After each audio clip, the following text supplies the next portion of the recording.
Video like जरूर कर लीजिए और ऐसे वीडियो लगातार फ्री में पाने के लिए चैनल को तुरंत सब्सक्राइब कर लीजिए और बेल आइकन को जरूर टैप कर लीजिए ताकि आगे भी सारे वीडियो आपको मिलते रहे। यूट्यूब में फॉलो करते हैं तो प्लीज ये वाला फ्री टेलीग्राम चैनल जरूर ज्वाइन कर लीजिएगा। सारे नोटिफिकेशन सारे अपडेट यहीं पे आते हैं, ध्यान रखिएगा। सारे क्वेश्चन अटेम्प्ट करिए और स्कोर अपना तुरंत कमेंट करके बताइए कितने सही हो रहे हैं कितने गलत हो रहे हैं, जल्दी से कमेंट करके बताइए। मेरा नाम है वैभव और आप लोग देख रहे हैं UPPSC best online coaching YouTube channel. दोस्तों अभी तक जो हमने 780 पेजेस के इस पीडीएफ से स्टार्ट किया था इंडियन हिस्ट्री में, सो उसमें हमने ये जाना है कि हिस्ट्री एग्जैक्टली है क्या और इंडिया का जो अलग अलग नाम रहे हैं वो किस तरीके से नाम रहे, क्या कुछ रहा, मतलब जो एकदम प्रीवियस जो बेसिक नॉलेज है वो अभी हमने देखी है।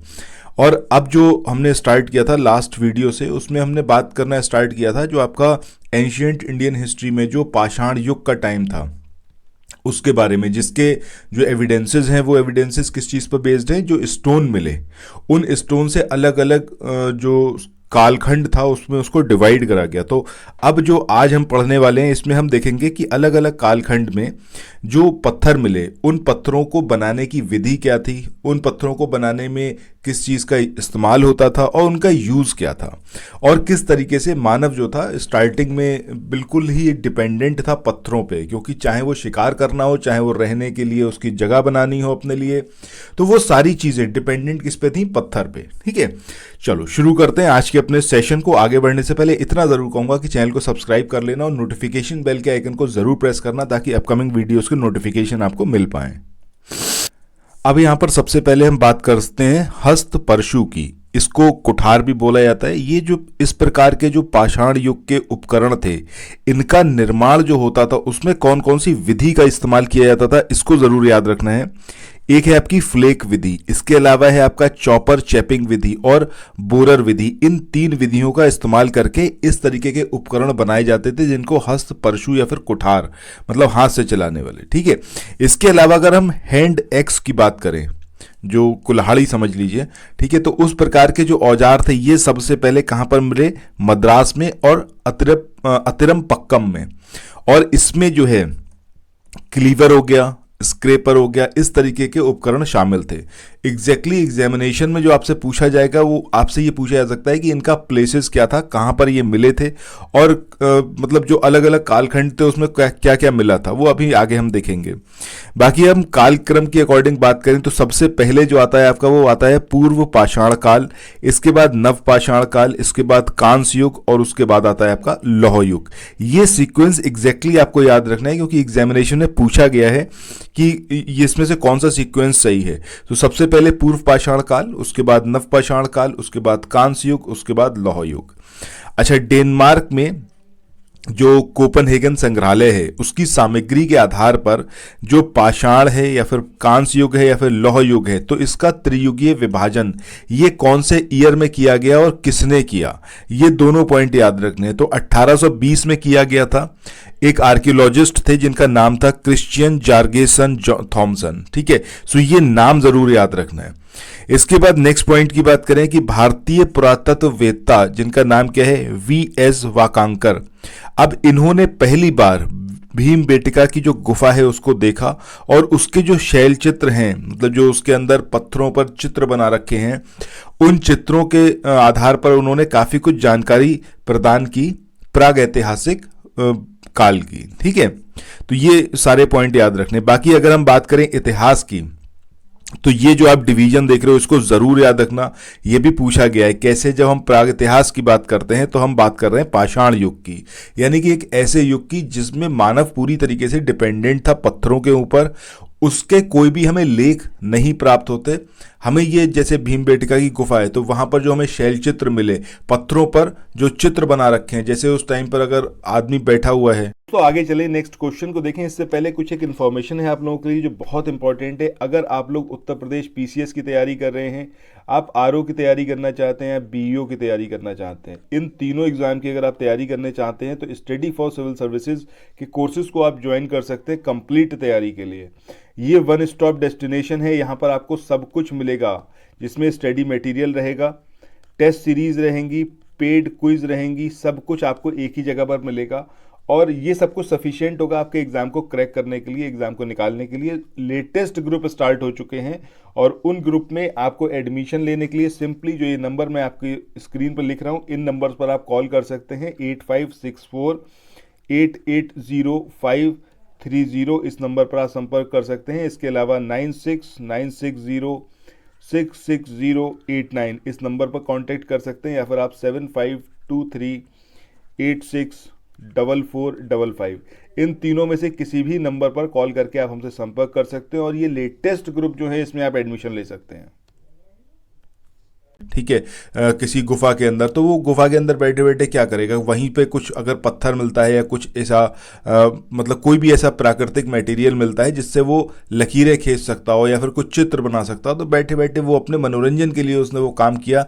बट वो आज भी अवेलेबल है क्योंकि वो पत्थरों पर इस तरीके से गढ़े गए थे कि वो आज भी सुरक्षित रहे, तो उससे पता चलता है उस टाइम के बारे में। ठीक है, अदरवाइज कोई दूसरा एविडेंस नहीं है। इसके बाद आदि इतिहास की बात करें। आदि इतिहास का मतलब क्या हो गया, एक ऐसे पीरियड की बात कर रहे हैं जिसमें लोगों ने लिखने की कोशिश करी और शायद उनकी अपनी लैंग्वेज रही होगी, उनकी अपनी लिपि रही होगी, बट वो आज तक हम नहीं समझ पाए हैं।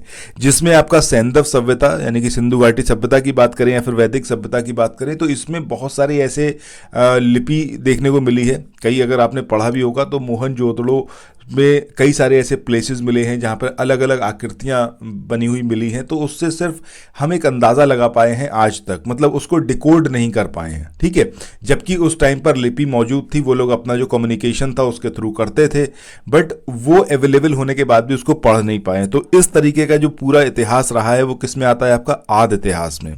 बाकी अगर ऐतिहासिक काल की बात करें तो ऑब्वियसली बात है कि जब रिटन डॉक्यूमेंट्स हमारे पास हैं, हम उसको पढ़ पाए हैं, हम समझ पाए हैं, तो वो सारे किसके आ जाएंगे, आपके हिस्टोरिकल पीरियड के आ जाएंगे। और ये आपका ईसा पूर्व 6ठी शताब्दी से आगे अगर हम बात करेंगे आज तक की, तो जो भी डॉक्यूमेंटेड चीजें रही हैं जिनको पढ़ा जा सकता है, वो सब किस में आएगी, आपकी ऐतिहासिक युग में या फिर ऐतिहासिक काल में। इसके बाद अब जो है यहां पर हम देखते हैं आगे कि निम्न पूर्व पाषाण युग को जो उपकरणों के आधार पर विभाजित किया गया है वो दो तरीके से, मतलब दो अलग अलग कैटेगरी में डिवाइड करा गया है।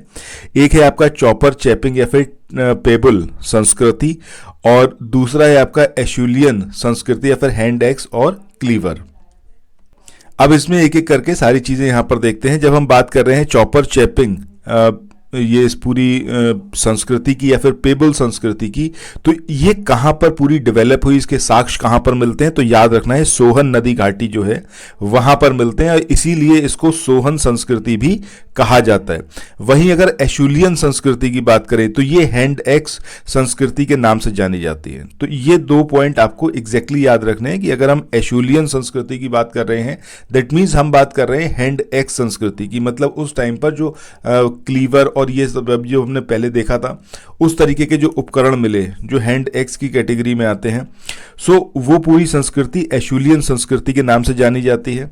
बाकी अगर हम बात करते हैं चॉपर चॉपिंग संस्कृति की, तो ये जो है आपकी पूरी डेवलप हुई या फिर इसके साक्ष्य जो मिले वो सोहन घाटी नदी घाटी के वहां पर मिले, तो इसलिए इसको सोहन संस्कृति भी बोला जाता है और इसी को पेबल संस्कृति के नाम से भी जाना जाता है। नेक्स्ट पॉइंट की बात करते हैं कि हैंड एक्स, इसको 28 सितंबर 1864, ये डेट एग्जैक्टली याद रखने की जरूरत नहीं है, इसको आप स्किप भी कर सकते हो, बट यहां पर जो ये दिया हुआ है कि प्रोफेसर किंग ने मद्रास के वेदुरे और अतिरम पक्कम से प्राप्त किया। तो ये जो प्लेस है जहां से इसको प्राप्त किया गया है हैंड एक्स को, ये आपको याद रखना है। किसने किया प्राप्त, ये याद रखना है। ईयर तो इतना खास इंपॉर्टेंट नहीं है, एग्जामिनेशन में बमुश्किल ही पूछा जाएगा, ठीक है, क्योंकि ये डेट्स जो है कई जगह आपको डिफर करती हुई भी दिख सकती हैं।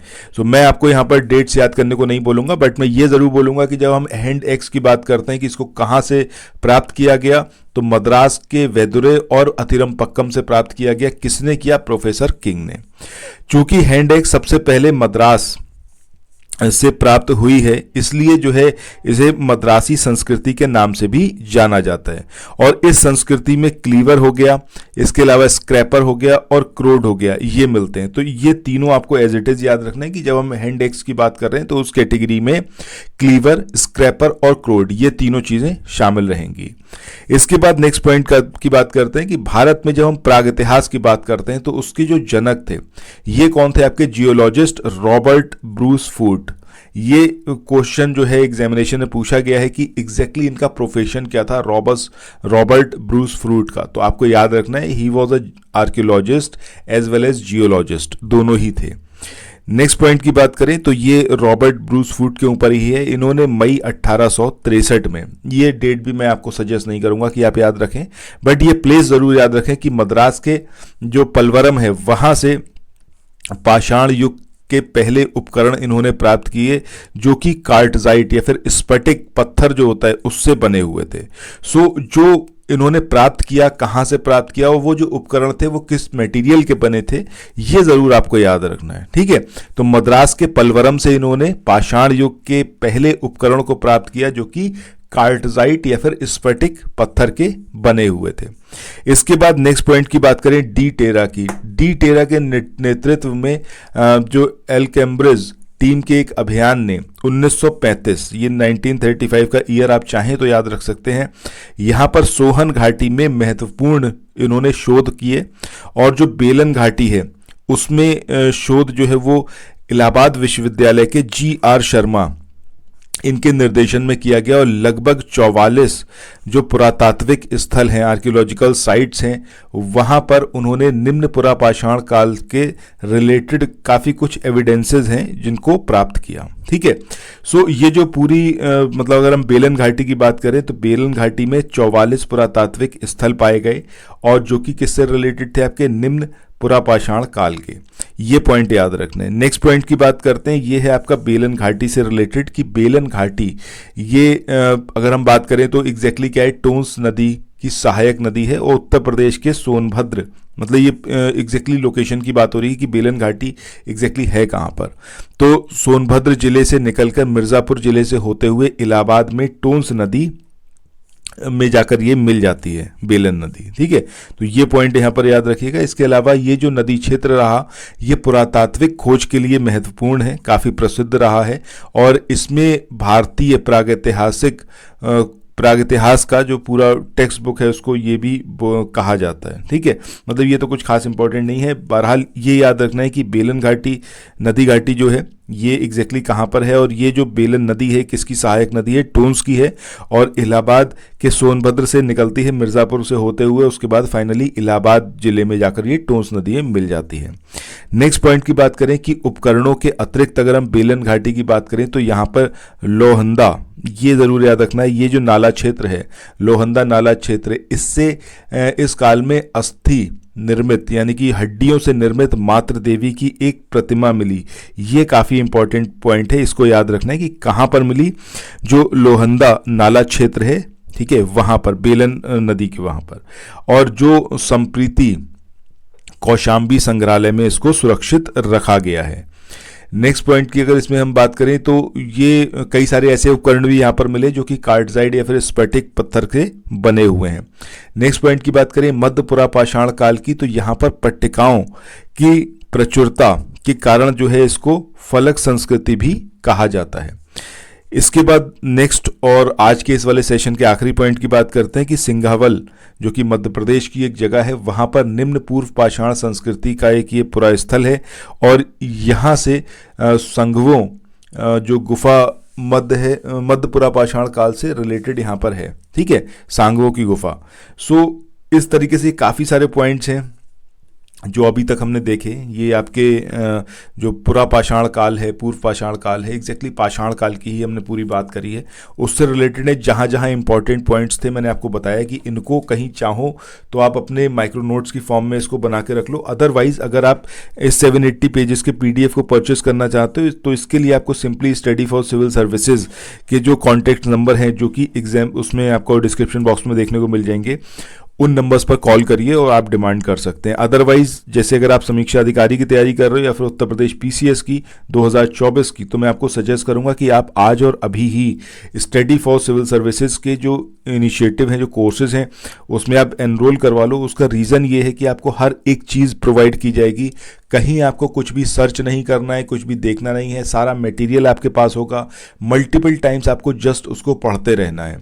इससे होगा ये कि धीरे धीरे करके आपकी सारी तैयारी कंप्लीट हो जाएगी। अभी से समीक्षा अधिकारी का पेपर है तो अभी 80 से 100 दिन के बीच में अभी भी हैं और आप अच्छे से तैयारी कर सकते हो, बट ज़रूरी यही है कि आप उस चीज़ पर अपनी मेहनत करो, ठीक है।